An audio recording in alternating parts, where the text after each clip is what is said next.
Hello viewers, मैं astrologer doctor Shifali Shiv पुराण कथा का पठन कर रही हूँ। उसमें आज तीसरा अध्याय है। सबसे पहले भगवान का नमन करती हूँ। ओम शिवक्रतुंड महाकाय सूर्यकोटि समप्रभ निर्विघ्नं कुरु मे देव सर्वकार्येषु सर्वदा। ओम श्री विनायक प्रसन्नोस्तु। ओम गणपते नमः। ओम नमः शिवाय। जय कार्तिकेय स्वामी, जय पार्वती माँ।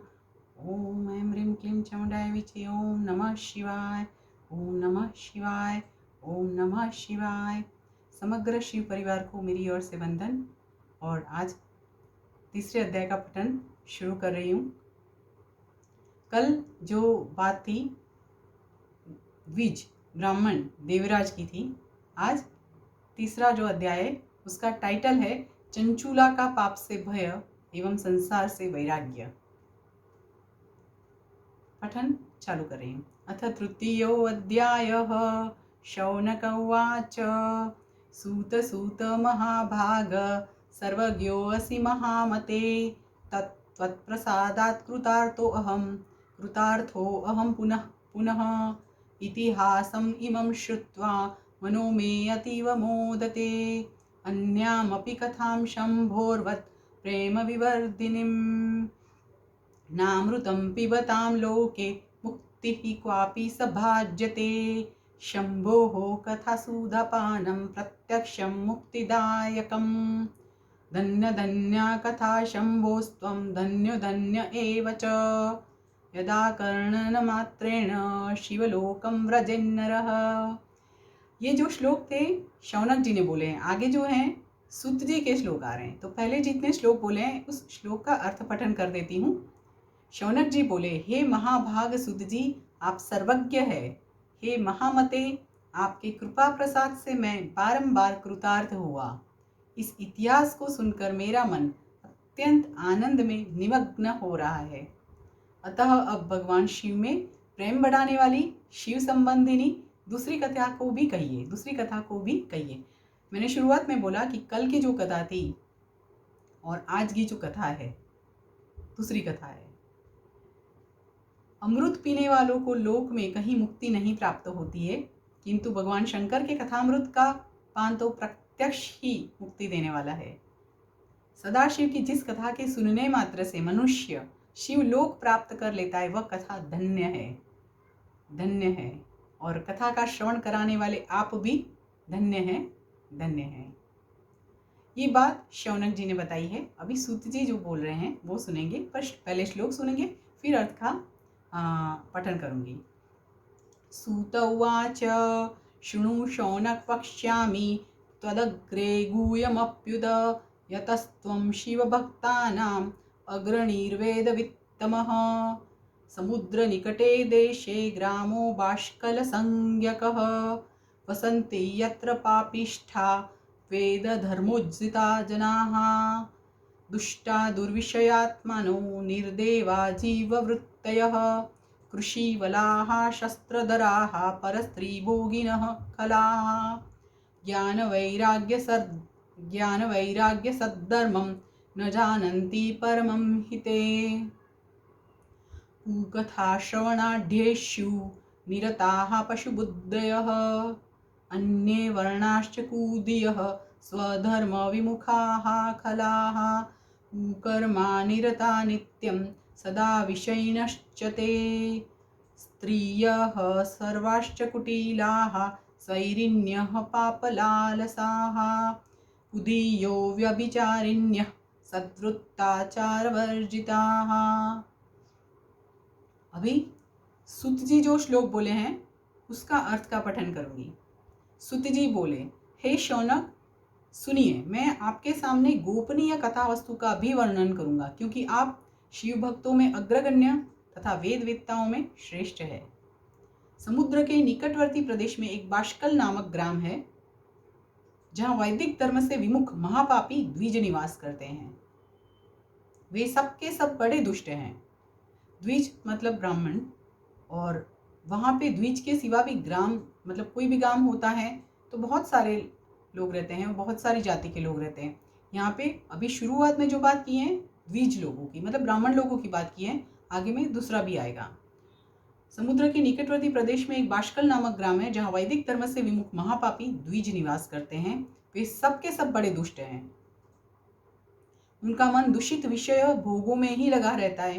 वे न देवताओं के ऊपर विश्वास करते हैं न भाग्य पर। मेरे पास भी जब मेरे क्लाइंट्स के फ़ोन आते हैं तो मुझे पूछते हैं कि मैडम भगवान कहाँ है, भाग्य क्या होता है। मान लीजिए आपको भगवान पर विश्वास नहीं है तो आप अपने आप में तो झांको, अपने अंदर तो देखो। आपके अंदर में भी भगवान बैठा हुआ है, बट जब आप अपने आप को नहीं पहचान रहे हो तो भगवान को कहाँ से देख पाओगे। सही बात है ना। भाग्य की बात तो बहुत दूर की है। पहले अपने आप को ढूंढो, अपने आप को देखो। राइट। आगे, जो लोग हैं न उनको देवताओं पर विश्वास है न भाग्य पर, वे सभी कुटिल वृत्ति वाले हैं। किसानी करते और भांति भांति के घातक अस्त्र शस्त्र भी रखते हैं। वे परस्त्री गमन करने वाले और खल है ज्ञान वैराग्य तथा सद्धर्म को वे बिल्कुल नहीं जानते हैं। पहले धर्म जानना जरूरी है। धर्म सीखोगे तो सत धर्म भी आ जाएगा। वे सभी पशु बुद्धि वाले हैं और सदा दूषित बातों को सुनने में संलग्न रहते हैं। हमेशा अच्छी बातें सुना करिए। बचपन से ये बोला जाता है, अच्छे कर्म किया करिए, अच्छी बातें सुनिए। ये जो बात बताए उसमें लिखा है कि जहाँ के द्विज ऐसे हो वहाँ के अन्य वर्णों के विषय में क्या कहा जाए। मतलब कि मैंने शुरुआत में आपको बताया द्विज यानी ब्राह्मण, मतलब जिस ग्राम बाष्कल ग्राम की बात है, और बाष्कल ग्राम में ब्राह्मण लोग जो थे वो ही ऐसे थे, तो जो अन्य जातियाँ क्षत्रिय वैश्य शूद्र वर्ण, वो लोग के लिए क्या कहा जाए। क्योंकि ब्राह्मण लोग तो धर्म को आगे बढ़ाते हैं। ब्राह्मण लोग अधर्म में नहीं जाने चाहिए, ब्राह्मण लोगों को अधर्म नहीं करना चाहिए। ब्राह्मण लोग जो हैं वो धर्म दिखाते हैं, धर्म का रास्ता दिखाते हैं। अगर वही लोग ऐसे हैं तो बाकी अन्य जाति के लिए क्या कहा जाए, ऐसा यहाँ पे शिव पुराण के 3 अध्याय में लिखा हुआ है। अन्य वर्णों के लोग भी उन्हीं की भांति कुत्सित विचार रखने वाले स्वधर्म विमुख एवं खल है। वे सदा कुकर्म में लगे रहते हैं और नित्य ही विषय भोगों में ही डूबे रहते हैं। वहाँ की सब स्त्रियां भी कुटिल स्वभाव की, स्वेच्छाचारिणी, पापासक्त, कुत्सित विचार वाली और व्याभिचारिणी है। वे सद्व्यवहार तथा सदाचार से सर्वथा शून्य है। मतलब उस गांव के सभी लोग ऐसे ही हैं जो खाली विषयों को भोग में लगे रहते हैं, अच्छी बातें सुनते नहीं हैं। अच्छी बातें सोचेंगे कैसे। जब आपके अंदर में अच्छी बात जाएगी तभी आप अच्छी बात सुन पाओगे। एक बात है ना कि जब आप पौधा लगाते हो तो जैसा आप सीड डालोगे, जैसा बीज डालोगे वैसा ही पौधा निकलेगा। आप मान लो बावल का बीज डालते हो और आप इच्छा करते हो कि गुलाब निकले, ये कदापि शक्य नहीं है। और जो लोग बावल का बीज लगा के गुलाब की इच्छा करते हैं वो सदंतर गलत है। ऐसे लोग और ऐसा करने वाले लोगों को क्या कहा जाता है, इसमें भी लिखा है कि उन लोगों को कुकर्मी कहा जाता है, जो कि अच्छे कर्म नहीं करने के बावजूद अच्छे फल की आशा रखते हैं। अब आगे के श्लोक का पठन करूंगी। आगे का श्लोक। एवं कुजन संवासे ग्रामे बाष्कल संज्ञिते तत्रैको बिन्दुगो नाम विप्र आसीन् महादमः स दूरात्मा महापापी सुदारो अपि कुमार्गगः वेश्यापतिर्बभूवाथ कामाकुलितमानसः स्वपत्नीं चञ्चुलां नाम हित्वा नित्यं सुधर्मिणीं रेमे स वेश्यया दुष्टः स्मरबाणप्रपीडितः एवं कालो व्यतीयाय महांस्तस्य कुकर्मिणः सा स्वधर्मभयात् क्लेशात् स्मरार्तापि च चञ्चुला अथ्य तस्याङ्गना सापि प्ररूढनवयौवना अविशय्य स्मरावेशा स्वधर्माद्वीररामः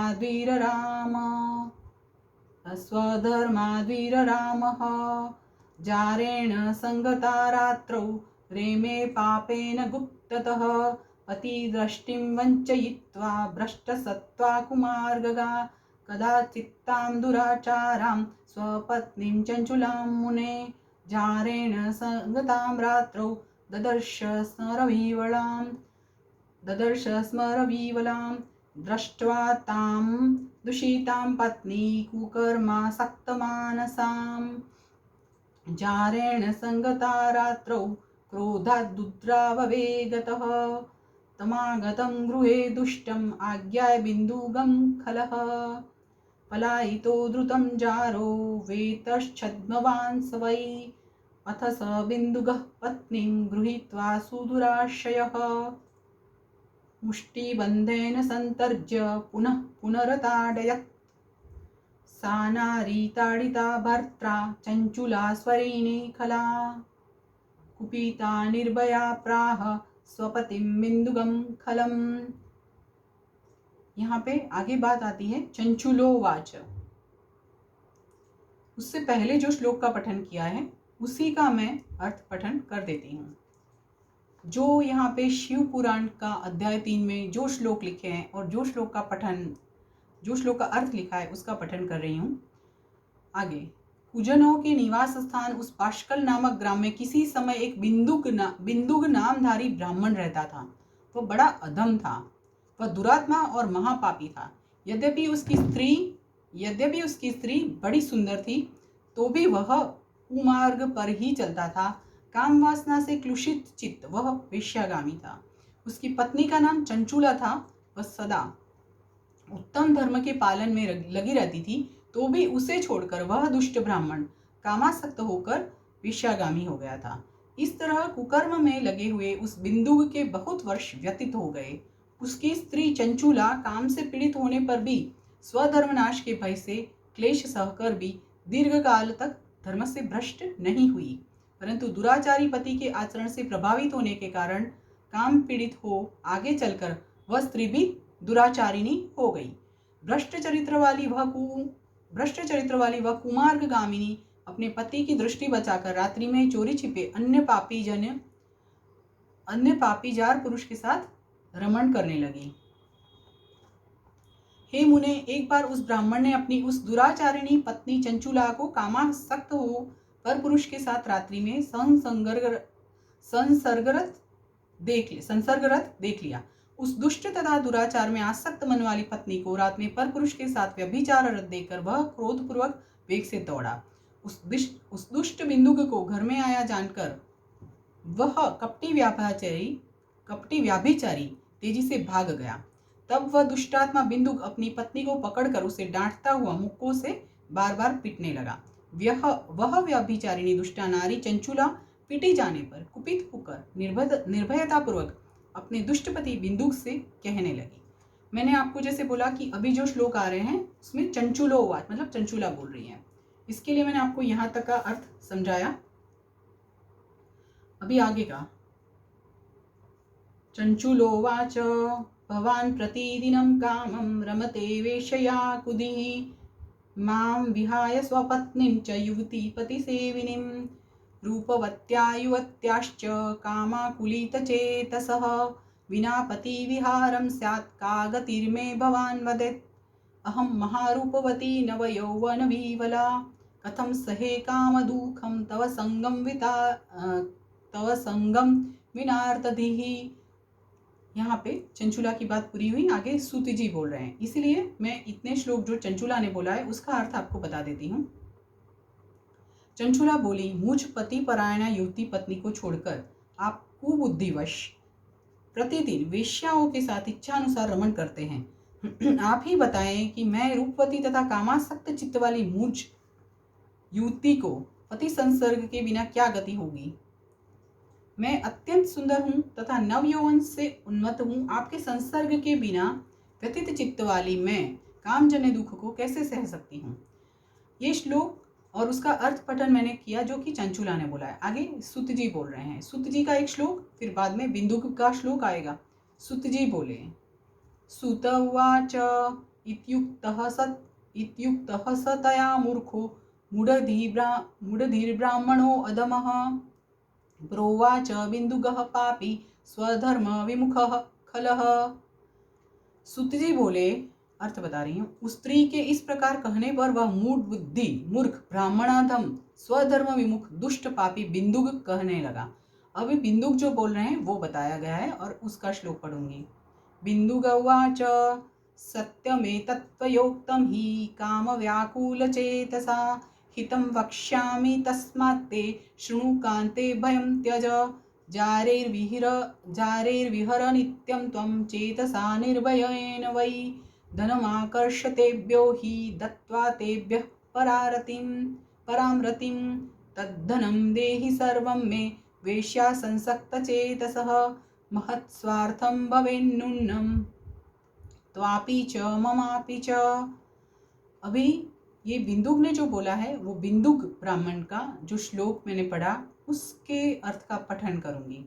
बिंदुक बोला, काम से व्याकुल चित्त होकर तुमने यह सत्य ही कहा है। हे प्रिय, तुम भय त्याग दो और मैं जो तुमसे हित की बात कहता हूँ उसे सुनो।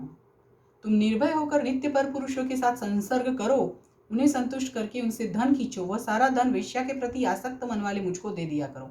इससे तुम्हारा और मेरा दोनों का ही स्वार्थ सिद्ध हो जाएगा। अभी आगे का जो श्लोक है यहाँ पे सूत जी बोल रहे हैं और वो श्लोक का पठन करूंगी। सूत उवाच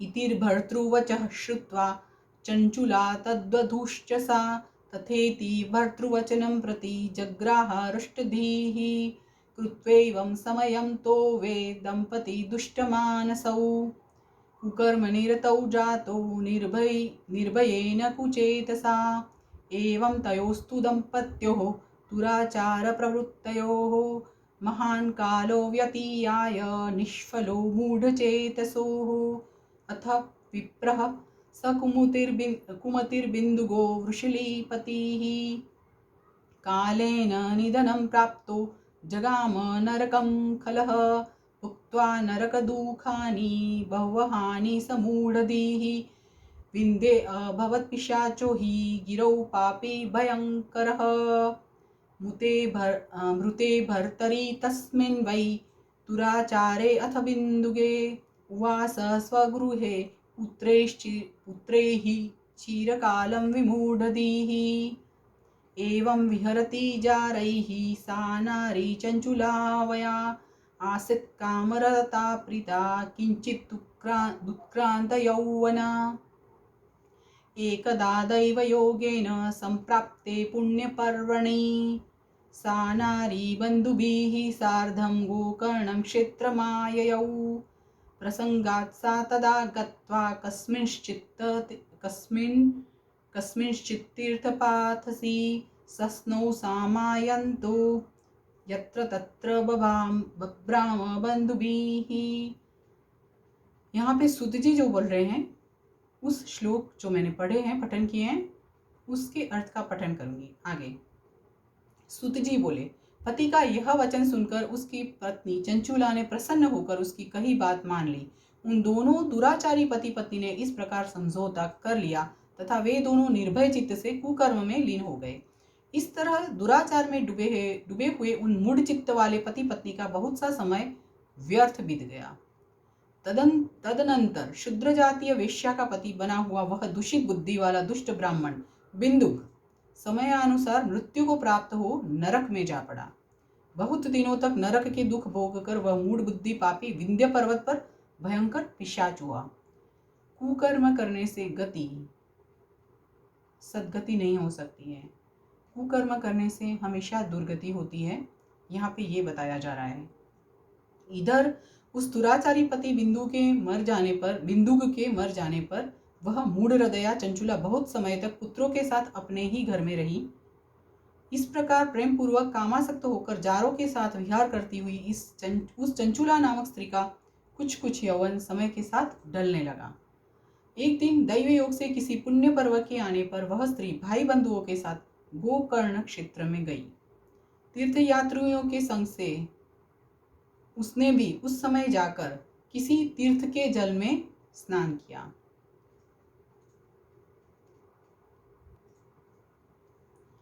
अभी इससे आगे का जो एक श्लोक है पढ़ूंगी और अर्थ समझाऊंगी अर्थ पढ़ूंगी। ओके। देवालये अथ कस्मिंश्चित् दैवज्ञ मुखतः शुभां शुश्राव सत्कथां शंभोः पुण्यां पौराणिकीं च सा। यहाँ पे वो स्नान करने के लिए गई और फिर वह साधारणतया मेला देखने की दृष्टि से बंधुजनों के साथ यत्र तत्र घूमने लगी। घूमती घामती किसी देव मंदिर में उसने एक देवज्ञ ब्राह्मण के मुख से भगवान शिव की परम पवित्र एवं मंगलकारिणी उत्तम पौराणिक कथा सुनी।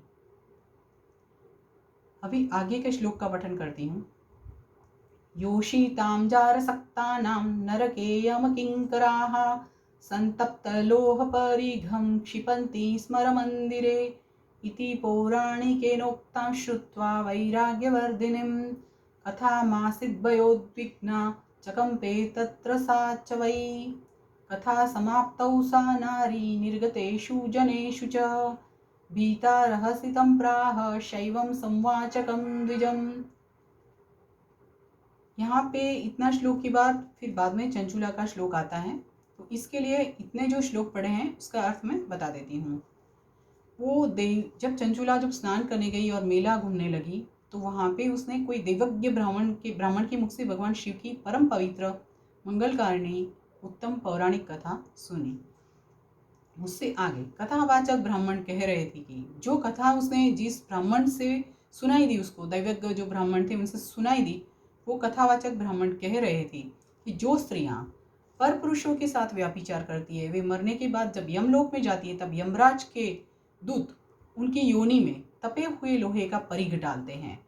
पौराणिक ब्राह्मण के मुख से यह वैराग्य बढ़ाने वाली कथा सुनकर चंचुला भय से व्याकुल हो वहां कांपने लगी। जब कथा समाप्त हुई और लोग वहां से बाहर चले गए तब वह भयभीत नारी एकांत में शिव पुराण की कथा बांचने वाले उन ब्राह्मण से कहने लगी।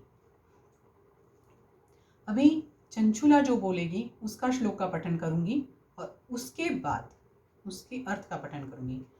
चंचुलोवाच ब्रह्मन् त्वं शृण्व सद्वृत्तं जानत्या स्वधर्मकं श्रुत्वा मामुद्धर स्वामिन् कृपां कृत्वा तुलामपि चरितं सुलभनं पापं मया मुठधिया प्रभो नितं पौश्चल्यतः सर्वं यौवनं मदनान्धया श्रुत्वेदं वचनं ते अद्य वैराग्यः सजृम्भितं जाता महाभयासाहं संकपात्तवियोगिका दिङ्गमां मूढधियं पापां काममोहितचेतसं निन्द्यां दुर्विषयो सक्तां विमुखीं हि स्वधर्मतः यदल्पस्य सुखस्यार्थे स्वकार्यस्य विनाशिनं महापापं कृतं घोरम् अजानन्त्यातिकष्टदम् यास्यामि दुर्गतिं कां घोरां हा कष्टदायिनीं कोऽज्ञो यास्यति मां तत्र कुमार्गरतमानसां मरणे यमदूतांस्तान् कथं द्रक्ष्ये भयङ्करान् कथं पाशैर्बलात् कंठे बध्यमाना धृतिं लभे। ये जो श्लोक मैंने पठन किया उसमें चंचुला ने वो जो ब्राह्मण शिव पुराण पढ़ रहे थे उनसे बात किया है, उसका श्लोक है। उस श्लोक का अर्थ का पठन करूंगी। चंचुला ने कहा, ब्राह्मण मैं अपने धर्म को नहीं जानती थी, इसीलिए मेरे द्वारा बड़ा दुराचार हुआ है। स्वामी इसे सुनकर मेरे ऊपर अनुपम कृपा करके आप मेरा उद्धार कीजिए। हे प्रभु, मैंने मूढ़ बुद्धि के कारण घोर पाप किया है। मैंने कामांध होकर अपनी संपूर्ण युवावस्था व्याभिचार में बिताई है। आज वैराग्य रस से ओतप्रोत आपके इस प्रवचन को सुनकर मुझे बड़ा भय लग रहा है। मैं कांप उठी हूँ और मुझे इस संसार से वैराग्य हो गया है। मुझ मूढ़ चित्त वाली पापिनी को धिक्कार है। मैं सर्वथा निंदा के योग्य हूँ। मैं कुत्सित विषयों में फंसी हुई हूँ और अपने धर्म से विमुख हो गई हूँ। ये सब कुछ चंचुला उस देवज्ञ ब्राह्मण जो कि शिव पुराण कथा पढ़ रहे थे उनको बता रही है। आगे बोल रही है, थोड़े से सुख के लिए अपने हित का नाश करने वाले तथा भयंकर कष्ट देने वाले घोर पाप मैंने अनजाने में ही कर डाले हैं। हाय, न जाने किस किस घोर कष्टदायक दुर्गति में मुझे पड़ना पड़ेगा और वहाँ कौन बुद्धिमान पुरुष कुमार्ग में मन लगाने वाली मुझ पापिनी का साथ देगा। मृत्यु काल में उन भयंकर, देखिए यहाँ पे रोक रही हूँ और आगे का श्लोक का पठन कर रही हूँ। मैं ये बताना चाहती हूँ कि यहाँ पे अभी चंचुला पश्चाताप कर रही है उसको, क्योंकि बेसिकली उसका मन जो था वो धार्मिक था, इसलिए तुरंत उसका मन धर्म की तरफ दौड़ गया है। आगे का श्लोक का पठन कर रही हूँ। कथम सहिष्ये नरके खंडशो देह कृन्तनम यातनाम तत्र महतिम दुखदाहा च विशेषतः। आगे बोल रही है, चंचुला ही बोल रही है, मृत्यु काल में उन भयंकर यमदूतों को मैं कैसे देखूंगी जब वे बलपूर्वक मेरे गले में फंदे डालकर मुझे बांधेंगे। तब मैं कैसे धीरज धारण कर सकूंगी। नरक में जब मेरे शरीर के टुकड़े टुकड़े किए जाएंगे उस समय विशेष दुख देने वाली उस महायातना को मैं वहां कैसे सहूंगी। ये सब चंचुला बोल रही हैं और चंचुला का आगे का श्लोक भी चालू ही है। देखो, जब आदमी, इंसान, व्यक्ति कर्म करता है तब नहीं सोचता है कि उसका क्या परिणाम है। सत्कर्म करते हैं तो तुरंत ध्यान में आता है कि मैंने यहाँ अच्छा किया। दुष्कर्म करते हैं तो बाद में पता होने के बावजूद भी इंसान मुख मोड़ता है, हो गया तो हो गया, पश्चाताप नहीं करता है। इसीलिए जब भी करो, कर्म करो, अच्छे कर्म करो, अच्छे राह पे चलो, अच्छे लोगों के साथ चलो और लोगों को अच्छे बनाते चलो। यहाँ पे चंचुला का आगे का श्लोक में पठन कर रही हूँ।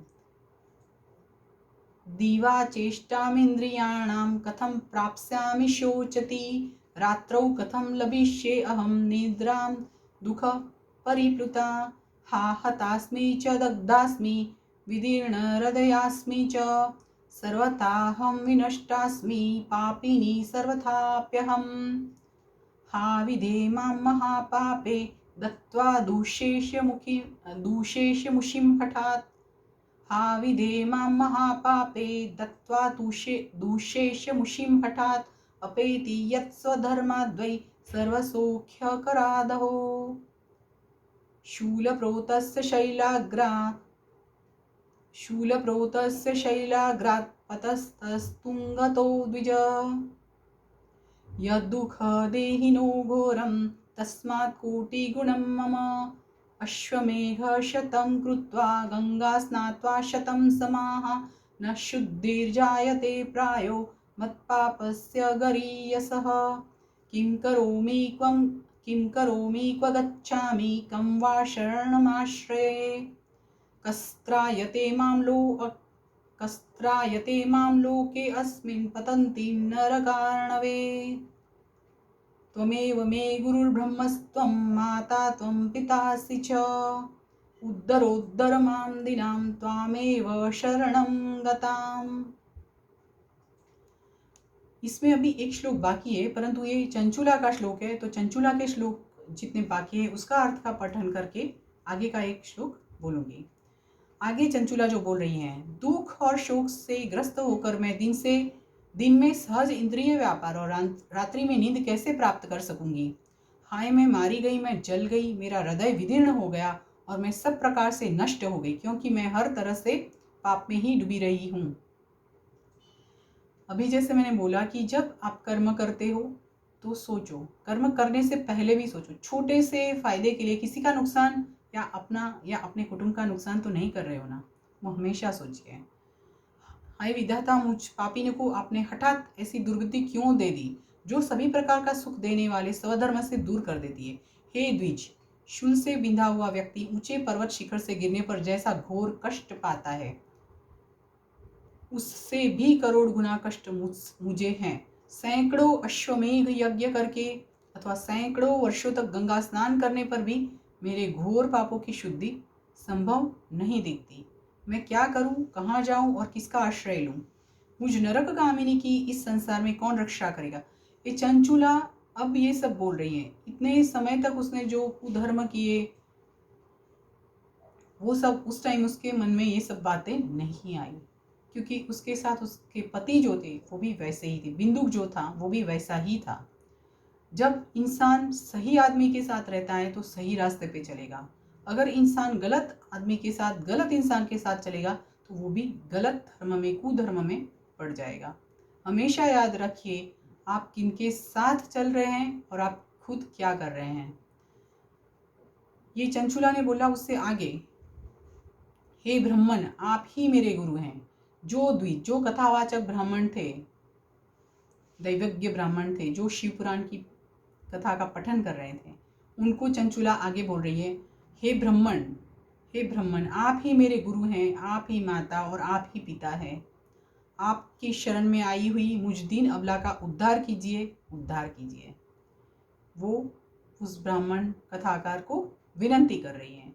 उससे आगे का जो श्लोक है, सूत उवाच, सूत जी बोल रहे हैं, सूत उवाच इति सज्जात निर्वेदां पतितां चरणद्वये उत्थाप्य कृपया धीमान बभाषे ब्राह्मणः सही। ये अंतिम श्लोक है तीसरे अध्याय का, उसका पठन कर लेती हूँ, अर्थ का पठन कर लेती हूँ। सूत जी बोले, हे शौनक, इस प्रकार खेद और वैराग्य से युक्त हुई चंचुला उस ब्राह्मण के चरणों में गिर पड़ी। तब उन बुद्धिमान ब्राह्मण ने कृपापूर्वक उसे उठाकर इस प्रकार कहा। यहाँ पे तीसरा अध्याय परिपूर्ण हुआ है। इति श्री स्कांदे महापुराणे शिवपुराण महात्म्ये चंचुला वैराग्य वर्णनम नाम तृतीयोऽध्यायः। इस प्रकार श्री स्कंद महापुराण के अंतर्गत शिव पुराण महात्म्य में चंचुला वैराग्य वर्णन नामक तीसरा अध्याय पूर्ण हुआ। यहाँ पे अलग अलग जो बातें बताई जा रही हैं उसमें यही अर्थ निकलता है कि इंसान खुद के और खुद के कुटुंब को सुकर्म में रत रखे। सुकर्म, सुविचार बहुत जरूरी है। सुनना अच्छा होता है, बोलना अच्छा होता है और देखना भी अच्छा होता है। अगर इतना छोटी सी बात अपने रूटीन में फॉलो करेंगे तो नेचुरली हम लोग सुकर्म में तो जुड़ ही जाएंगे। अगर दुष्कर्म की तरफ देखेंगे ही नहीं, सुनेंगे ही नहीं और बोलेंगे ही नहीं तो नेचुरली वो सुकर्म हो जाएगा और नॉर्मल कर्म को भी सुकर्म में जोड़ा जा सकता है। बस आज के लिए इतना ही बात करूंगी क्योंकि यहाँ पे तृतीय अध्याय पूर्ण हुआ है। उससे आगे का बात चौथा अध्याय कल। फिर से भगवान का नमन करती हूँ, शिव परिवार को नमन करती हूँ। ओम नमः शिवाय, ओम नमः शिवाय, ओम नमः शिवाय।